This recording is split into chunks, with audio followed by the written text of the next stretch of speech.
Olá pessoal, tudo bem? Vamos para mais uma dica de geopolítica para PRF. Eu sou o professor Sérgio Henrique e estou aqui para acompanhá-lo na sua trajetória de aprovação. Vamos aprender muito conteúdo e principalmente os raciocínios acerca do tema. Ah, eu tenho que decorar tudo? É lógico que não, principalmente quando você está estudando numa reta final que já foi publicado edital. Então, se você está num pós-edital, o fundamental, se cair atualidades, se cair geopolítica, é pensarmos nos conceitos. Então, lembre-se que geopolítica é a disputa estratégica dos estados nacionais na produção do seu território, envolve poder, uma movimentação enorme que nós aprenderemos ao longo das nossas dicas, que você vai ser aprovado e vai acompanhá-las, tá? Então, vamos também lembrar da importância das técnicas. Quando falamos de técnicas, nós estamos falando daquilo que permite o trabalho humano ser executado com maior facilidade e permite, portanto, ultrapassarmos ou superarmos, nunca eliminarmos, as dificuldades que foram impostas pelo meio, as condicionantes naturais. Então, os modais de transportes, por exemplo, são técnicas aplicadas para que possamos, ultrapassar os limites dos espaços, os limites impostos pelo meio natural e que os nossos fluxos possam ser mais dinâmicos. Então, tecnologia, fluxos, dinamismo tem tudo a ver com poder. Milton Santos fala que os países que dominam as tecnologias possuem um papel de vanguarda e as economias que não as possuem ficam numa situação de dependência direta. Então, você fará aqui alguns raciocínios quanto às técnicas. Primeiro, qual é a importância das técnicas? Ultrapassarmos os limites impostos pelo meio e possamos aumentar os nossos fluxos. E os fluxos estão diretamente ligados com desenvolvimento, raciocínio de ouro, não custa repetir. Olha só, ao falarmos isso, vamos observar o que o texto do professor Milton Santos aborda. Olha só, como salienta Milton Santos, a noção de território, na atualidade, transcende a ideia apenas geográfica, preste atenção. Então está falando que a noção de território envolve o espaço, o lugar, a parte física, mas vai muito além. Então vamos voltar ao tópico, Transcende a ideia de apenas geográfica, de espaços contínuos, vizinhos que caracterizam uma região, estendendo-se para a noção de rede. Pessoal, a economia é uma economia em rede. Os modais de transportes integram as redes e as redes determinam os fluxos. Não se esqueça, redes multiescalares.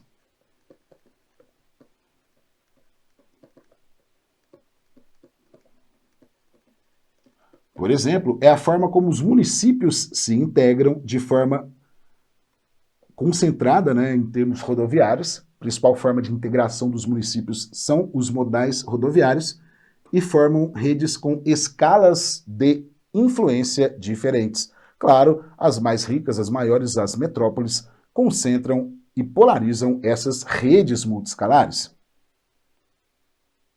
O espaço econômico, nesse sentido, é organizado hierarquicamente. Olha a hierarquia das redes multiescalares, como resultado da tendência à racionalização das atividades e se faz sob um comando que tende a ser concentrado em cidades mundiais. O Brasil tem 2 cidades globais ou mundiais, Rio de Janeiro e São Paulo.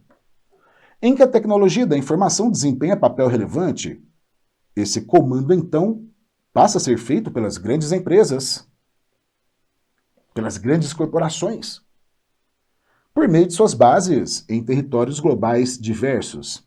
Pessoal, perceba que aqui nós temos o conceito de rede global, que está diretamente ligado, portanto, aos fluxos, e a infraestrutura.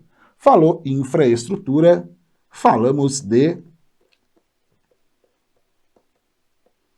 técnicas. O país que domina a técnica, ele é mais desenvolvido. Então, uma das formas estratégicas dos emergentes tentarem melhorar o seu posicionamento na divisão internacional do trabalho é o desenvolvimento de técnicas. Os principais fluxos brasileiros estão na faixa litorânea e no sudeste, onde Milton Santos fala que ocorre a concentração dos meios técnicos, científico e informacionais. Ou seja, onde nós temos, né, maior infraestrutura de modais de transportes, telecomunicações, por exemplo, onde temos cabeamento por fibra ótica, uma rede de telefonia mais ampla. Então, olha só, meios técnicos, científicos, informacionais direcionam os fluxos, por isso o Sudeste é tão mais rico. E isso, claro, tem a ver com o desenvolvimento dos nossos ciclos econômicos que você aprenderá nas nossas dicas. Então vamos lá, tendo o texto precedente como referência inicial, julgue os itens. O processo de globalização econômica, olha que conceito que despenca. E o desenvolvimento tecnológico é marcado pela solidariedade organizacional entre empresas, sistema financeiro, tecnologia e lugares eleitos como regiões de investimento pela economia globalizada. E com capital globalizado, busca-se desenvolver as regiões de modo a diminuir as desigualdades regionais e oferecer uma economia justa e solidária.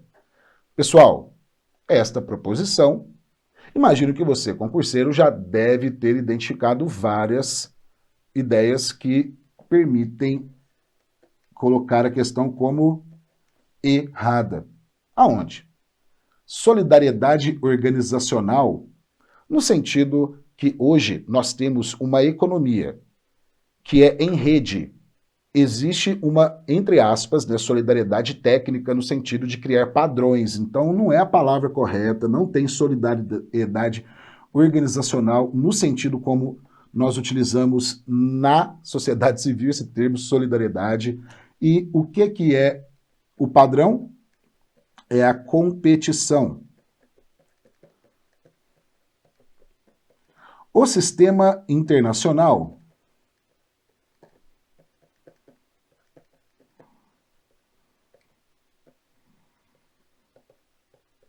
é anárquico, ou seja, mando mais forte.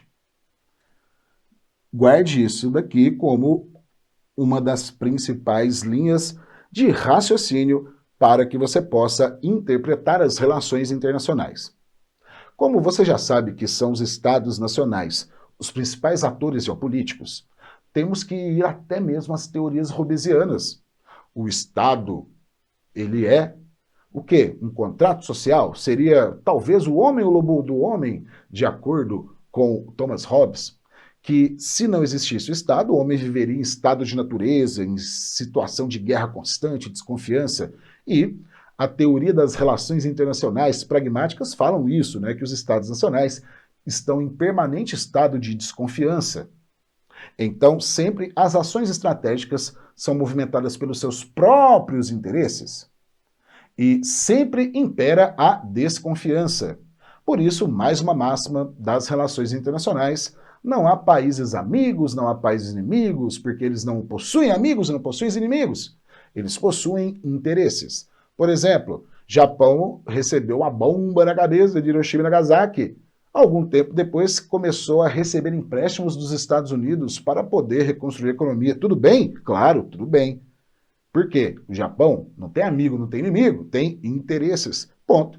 É isso aí. Pessoal, então, além desta simples pegada do raciocínio da competição do sistema internacional extremamente competitivo, poderíamos, né, marcar errada, e também sabemos que o padrão de acumulação de riqueza ele é concentrado, então não diminuíram as desigualdades regionais, mas, pelo contrário, aumentaram as desigualdades regionais no período da globalização.